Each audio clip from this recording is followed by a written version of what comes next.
GP সর্বোচ্চ result পেয়েছ, এই জন্য জয়গুলি পাবলিকেশন পক্ষ থেকে এবং আমার ব্যক্তিগত পক্ষ থেকে অভিনন্দন।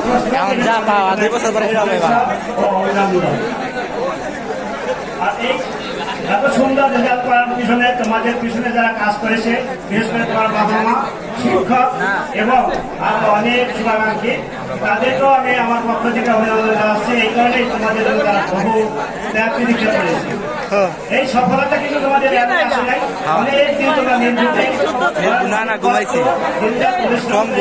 সুন্দর একটা সাফল্য করছো। এটা তোমার ভবিষ্যতে উজ্জ্বল ক্যারিয়ার একটা প্রথম স্টেজ। তোমাকে আরো দুটো স্টেজ অতিক্রম করতে হবে, ইন্টারমিডিয়েট পরীক্ষা এবং তারপর এডমিশন, তারপর একটা ভালো ক্যারিয়ার হতে পারে যদি তোমরা এই পরিশ্রমটা ধরে রাখো। তবে সফলতা কিন্তু বলে আসবে না। এই সফলতা আসলে তোমাদেরকে অনেক পরিশ্রমী এবং আরো বেশি কঠোর পরিশ্রম করার জন্য মনোনিবেশ করো, তাহলে ভবিষ্যতে ভালো করতে পারবে। এটুকু বলবো, পরিশ্রম তোমার তোমাদের পথ দেখাবে শিক্ষক এবং অভিভাবক, কথা মতোই তোমরা পথ চলার চেষ্টা করো, ভবিষ্যতে ভালো কিছু করতে পারবে। আর আজকে যারা এই অনুষ্ঠানটা আয়োজন করছে, জিপি 5 এর জন্য সংবর্ধনা দেওয়ার জন্য যে কাজ করছে এবং মেহেদী সাহেব, শুধু আমি আমার পক্ষ থেকে শুভেচ্ছা জানাবো না।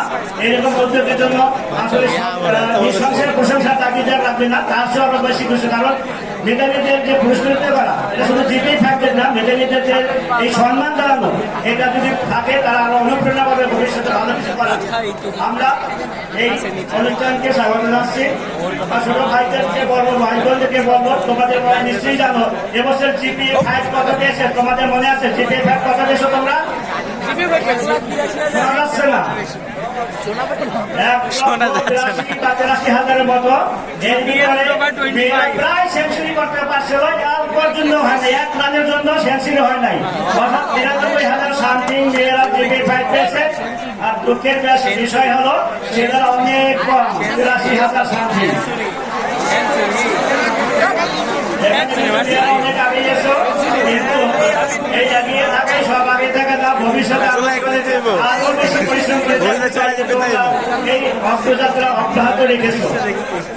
এর জন্য তোমাদেরকে কিন্তু আরো পরিশ্রমী হতে হবে। এক সময় দেখা যায় মেয়েরাই আবার পিছিয়ে যায়, ছেলেরাই আবার এগিয়ে যায়, যে ম্যারাথন দৌড়ের মতো।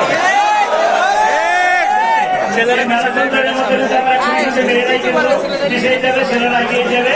কিন্তু তোমরা যেহেতু এগিয়ে আসো, সেই এগিয়ে যাওয়ার যাত্রাটা অব্যাহত রাখো। এবার তোমাদেরকে আমি সংক্ষিপ্ত একটা টিপস দিই, তোমাদের এরপরে উচ্চ শিক্ষার জন্য তোমাদের কিন্তু সবাই চিন্তা করো, উচ্চ শিক্ষা নিয়ে হঠাৎ হলো কেউ হতে চায় ডাক্তার, ইঞ্জিনিয়ার অথবা বিশ্ববিদ্যালয় করে কেরিয়ার। এই বিশ্ববিদ্যালয় করে কেরিয়ার কিভাবে গঠন করবে, সেজন্য আমি ছোট্ট একটা টিপস দিই। এই পড়ালেখাটার জার্নিটা কিন্তু ইন্টারমিডিয়েট ফার্স্ট ইয়ার প্রথম ক্লাস থেকে শুরু করতে হবে।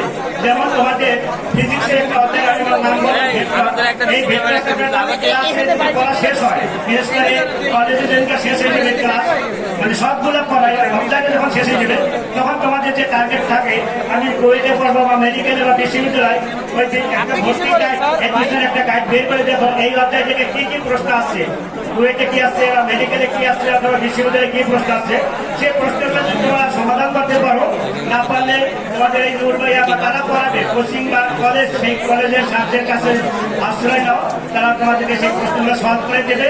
এভাবে এক একটা পড়া অধ্যায় পড়া ইন্টারমিডিয়েট শেষ, আবার তোমার এডমিশনের টেস্টে পড়া হয়ে গেল, ইন্টারমিডিয়েট পড়া শেষ, তোমার এডমিশনের পড়া শেষ, ইন্টারমিডিয়েট পরীক্ষা তুমি বারবার রিভিশন দাও, তোমার ভর্তি পরীক্ষায় তোমারই সাকসেস হবে। আর যারা এখন যে প্রিপারেশন না নেবে, তারা কিন্তু ভবিষ্যতে সাকসেস হওয়া খুব কঠিন ব্যাপার হয়ে যাবে।